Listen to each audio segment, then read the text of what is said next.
Welcome back, fans, to another episode of the ECHL Insider. I am your host, Garrett Hunter, and as you just saw footage from Game 7 of the Orlando Solar Bears and South Carolina Stingrays, I had the privilege of being in North Charleston for that game, my first trip to the North Charleston Coliseum, and I really enjoyed it. My first ever ECHL Game 7, so really fun. Shout out to my friend Landon who came with me. Great experience, great fan base in North Charleston to support their Stingrays. They were obviously disappointed by the way that game ended, but nonetheless, two really great teams and a really hard-fought series between the Solar Bears and Stingrays that we will get into a bit later. But there was the footage, the handshake line, and what a series that was.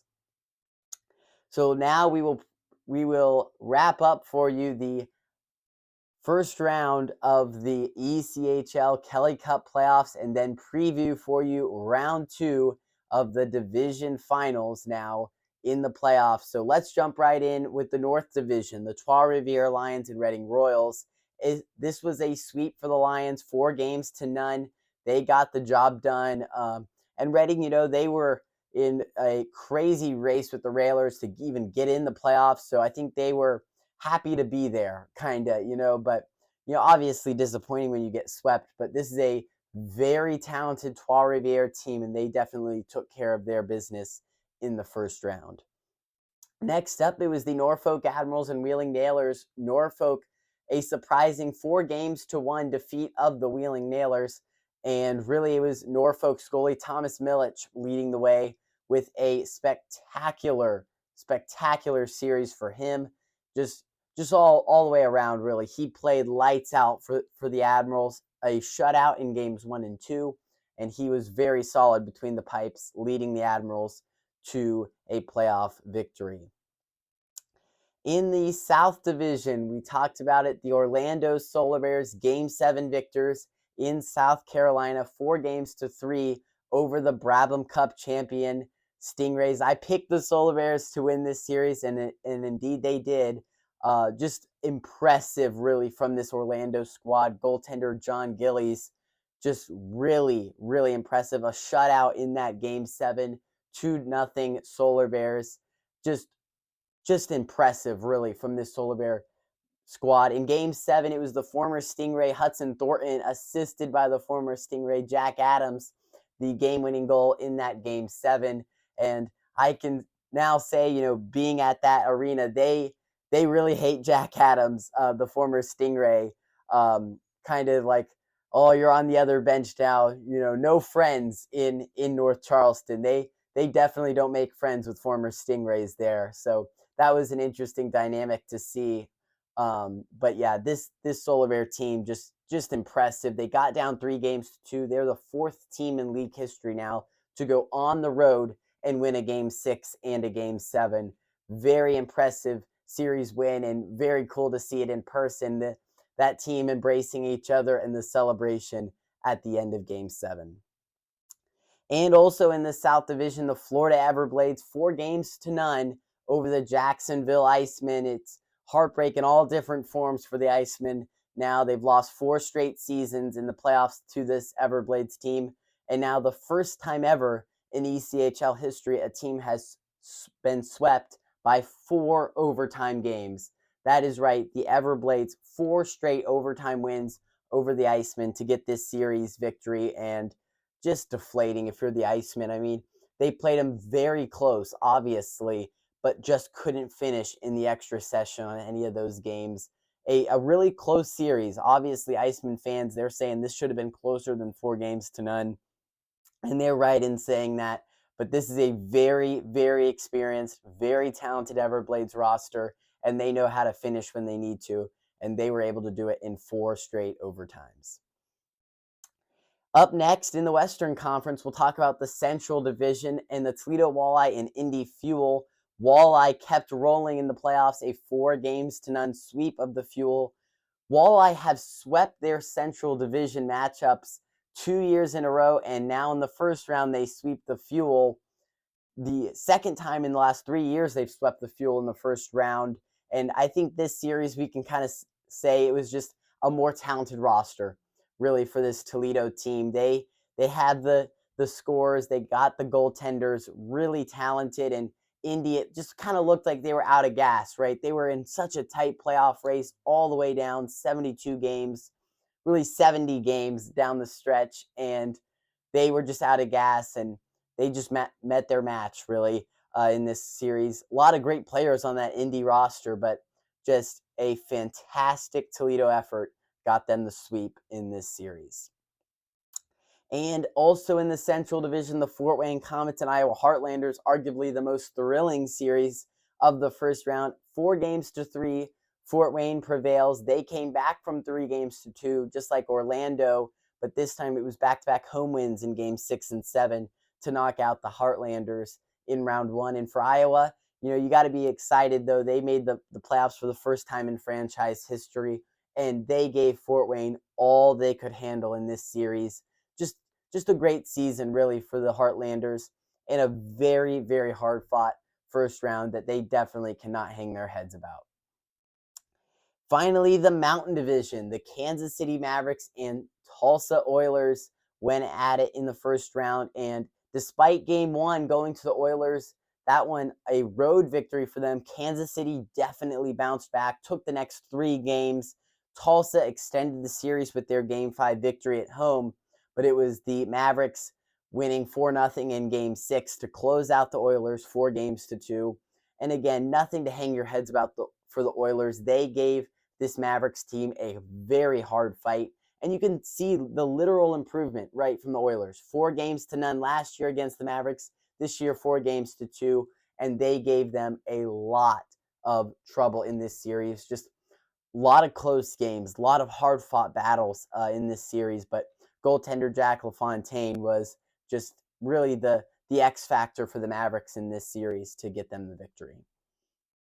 And finally, the Tahoe Night Monsters upsetting the Wichita Thunder, sweeping them 4-0. Talked about this through the first 2 games. It was blowouts for Tahoe, 6-1 and 8-1. Wichita definitely made it closer, an overtime loss in game 3, but it was just too much for the Wichita Thunder to handle. Tahoe, this is a young roster and a very good roster for the Night Monsters. They're an exciting team to watch. Lot of great young players on this team. Rookie of the year like Stone Stanek. Just really, really good roster for Tahoe. They got the upset victory, 4-0 over the Thunder. And now, before we preview round 2 for you, an update on my pickings from round 1. I went 7-1. Pretty good for the first round. My only incorrect pick was that Norfolk Wheeling series. Norfolk got the upset in that one, which ruined my perfect round 1 pickings, but 7-1, pretty good. So I will now pick round 2 matchups. So let's start at the top again with the North Division Finals. The Trois-Rivières Lions and Norfolk Admirals will battle it out. The second straight year that they meet in the playoffs. They met in the first round last year with Norfolk winning, but this is a very different roster for the Lions north of the border. They are just really talented. I love this roster for them. Guys like Biakic on their roster, just really, really solid forwards. And then you got to talk about the forward group for the Admirals, right? Guys like Grant Hebert, Brady Florent, they can really score. We saw that in round 1.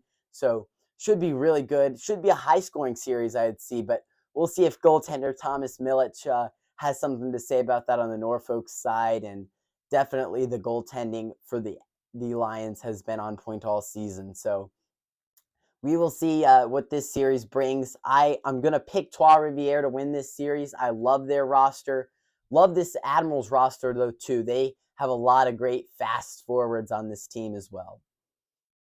And next at the South Division Finals, the Orlando Solar Bears and Florida Everblades square off the second straight season in the South Division Finals. Florida, we know what they've done. 3 straight championships. They beat the Solar Bears 4-1 last year. But this is a Solar Bears team that just knocked off the Brabham Cup champion, South Carolina Stingrays. This is a really confident group right now in Orlando. So really, really looking forward to this series. I'm going to pick the Solar Bears. I'm riding with them. after they got the upset against South Carolina, but someone's got to eventually knock out the Everblades. We'll see if it is this Solar Bear group. I just like their confidence. Love to see them celebrate that Game 7 victory, but you got to watch out for the Everblades, obviously. They have won the Kelly Cup 3 years in a row. They really scored by committee in their first round playoff series, and you got to watch out for goalie of the year, Cam Johnson. He can take over a game. So for the Solar Bears, the keys is you have to score often. And for the goaltending, I think if they're going to win this series, John Gillies is going to have to just take over a game. He's going to have to win a game, at least one, for the Solar Bears, put the team on his back at least once in this series if they want to have a chance against the Everblades. But we'll see. He got the shutout in Game 7, so very possible, but got to watch out for those Everblades. Cam Johnson is at the top of his game right now in South Florida. And in the Western Conference, the Central Division Finals, rivals clash.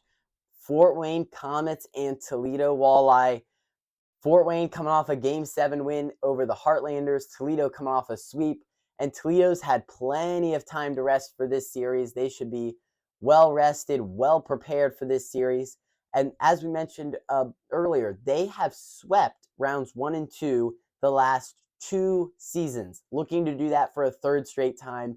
This team has ruled the Central Division for a very, very long time. So can the Walleye do it? Can the Heartlanders Fort Wayne series, can that be something that wore down the Comets and prevent them from giving their best in this series? But guys like Jack Dugan, leaders on this Comets team, is going to try to have them ready to play the Walleye competitively. I'm taking the Walleye in this series, but I'm going to say now, I don't think the Walleye sweep the Central Division for the third straight year. I think Comets get a game, at least a game or two in this series. But this roster right now, though, for the Walleye is just stacked from top to bottom. So I think they win this series and advance to the Western Conference Finals again. And finally, the Mountain Division Finals. It'll be the defending Western Conference champion, Kansas City Mavericks, in the first-year Tahoe Night Monsters. How many people predicted this series, right, for the Mountain Division Finals? Kansas City, talented as ever. Just like they were last season, they look to get back to the Kelly Cup Finals. But this Tahoe team, we talked about it, they're young, they're fast, and they are talented. They will give a good fight, definitely, to this Mavericks team.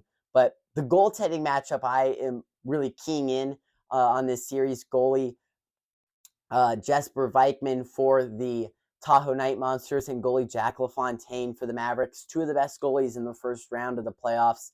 I expect them to continue their success, but man, you got to think about the guys they're going up against, trying to stop, guys like Cade Borchert from the Mavericks, guys like Sloan Stanek for the Night Monsters, talented as ever.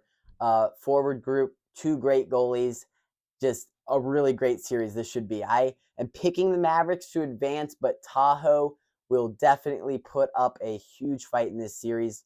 And we got to remember, they just swept the Wichita Thunder, so they're the more rested team coming into this series, despite not having a home ice advantage. So we'll see how much that plays into it. Kansas City's played 2 more games, so definitely interesting in that aspect. But if Kansas City and Toledo win their respective series, we could have a rematch of the Western Conference Finals from last year. Well, that'll do it for this episode of the ECHL Insider. Tune back in next week for a update on all 4 of these playoff series, and we will see you then. Make sure to subscribe below for all of our content, and we will see you next week for an update on round 2 of the Kelly Cup playoffs.